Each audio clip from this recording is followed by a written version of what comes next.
The Mansions DLC is right around the corner, and this is everything you should expect when it releases. First are police cars. GTA Online has been filled and swarmed with police vehicles lately. Ever since a couple of DLCs ago, Rockstar started dishing out more and more police vehicles, and every major update since then has brought in more and more cop cars, so expect some more $5 million police vehicles to be added into the game. If not at launch, then at least in the drip feed of the update. So let's take a look at some of these police vehicles that have been released with every single one of the latest updates. Just a casual police motorcycle, nothing too crazy, for almost $4 million, and I think this is actually the trade price if I'm not mistaken, so it should be even more expensive than this. The Bobcat security van for about $2 million, also extremely overpriced. Most of these vehicles are very overpriced. I mean, the D10 Pursuit for over $4 million, the Faction for about $4 million bucks, maybe $3.5 million depending on if you get the trade price or the buy it now. The police boat being literally over $3 million on average. Like, what in the world are these prices? So expect a lot more variants of these police vehicles, like the Care Car Pursuit, the Terminus Patrol, which is actually a really good vehicle. You know what? Looking at this price tag, $3.8 million isn't even the end of the world when you compare it to all these crazy price tags. That's something you should expect with the release of this update, or at least, as I said in the drip feed, some more police vehicles that are just way overpriced in my opinion. Then staying in the topic of vehicles, in the mini trailer that we got for this update, we saw 4 vehicles total, so expect a minimum of 4 vehicles. I definitely do think it's gonna be more than just 4, but as of right now, we do know we have 4 confirmed vehicles, 2 of which look to be super/sports cars. The other 2 are going to be something along the lines of a muscle car or a sports classic. If I had to guess, I would say there would probably be about 7 vehicles at launch of this update, and then obviously expect a lot more vehicles to come out every single week afterwards in the drip feed content. In one of the teaser photos of this update, when we got the new listings missions, we can see a little snippet of what looks to be a helicopter on top of Devin Weston's mansion, and if you go to Devin Weston's mansion, there isn't even a helipad there, so that basically confirms we're going to be getting helipads on top of these new mansions.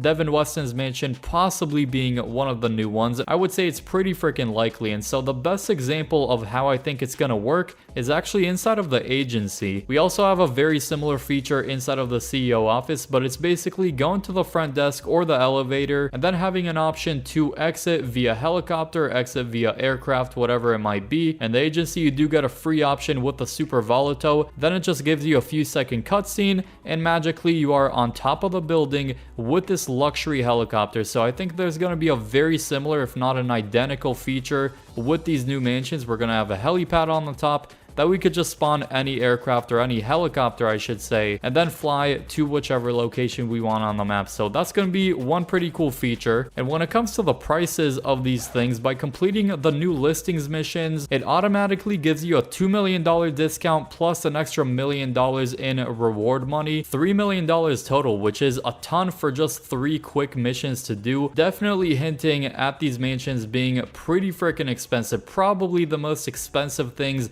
in this entire game. So I would say you want to expect these mansions to be around 10 to 20 million dollars. I can't see them being any less than 10 million, and I can't really see them being any more expensive than 20 million. I mean, so far the most expensive thing we can possibly buy in the game is a $10 million super yacht or a $10 million Luxor. And so I think around the $15 million range is probably your best bet, and that's what you should expect these mansions to cost on average. And the amount of locations and amount of mansions we should be expecting, at least on release day of the update, should be 3 mansions according to Test Funds 2. That doesn't confirm it, but he does say that Spanish and Korean translation suggest it. So 3 different locations for these mansions. We basically know where they are as well. In the mini trailer, one of them is going to be on the left side of Vinewood Hills, right in this location. Another construction site in the game is right over here, just on top of the Vinewood Bowl. And the third one is likely, as I said, going to be Devin Weston's mansion,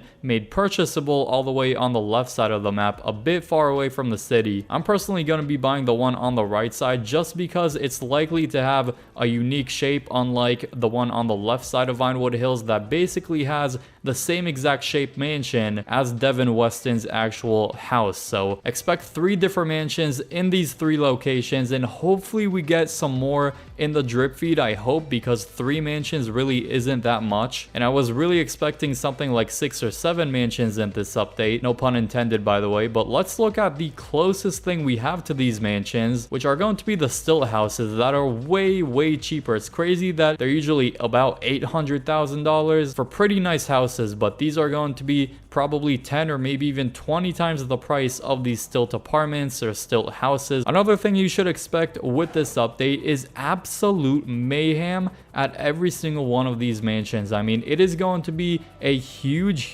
tourist attraction, we'll call it. So when this mansion actually releases, expect so many people to be PvPing outside, blowing up vehicles, flying oppressors, flying F-160 Raijus, airstriking the entire place. Rockstar is basically saying like, oh, you thought you could just chill out your mansion, go tanning next to your pool, and just have a relaxing time in GTA Online? Best believe some oppressor is gonna be flying in, taking you out. And I think that's a big problem with having just 3 new mansion locations. One of them is already a built building. Most of the people are gonna be at this location and then also on the right side of Vinewood Hills. And both of these spots are gonna have so many different players because every single player is gonna wanna buy one of these houses, preferably one of these 2 houses just because they're closer to the city. So if you want possibly a bit more of a chill time, maybe go for this one, but honestly it's not as convenient of a location. So right now, as you can see, I'm in a private session obviously, but there's only 1 player here. I wouldn't be surprised if there are gonna be a minimum of 15 or maybe even 20 players at each of these locations in every session, just because they're gonna be so hyped and they're gonna wanna see how it is, and everyone's gonna actually buy this and own this. But just expect a lot of mayhem and a lot of chaos in the entire area of these newly built properties. Is there anything else you can think of that you should expect with the release of this update? Let me know down below in the comment section. Leave a like if you enjoyed this video, subscribe if you're new to stay updated with everything coming with this awesome update. Click the video on screen now to see more. I hope you all enjoy that one, and peace.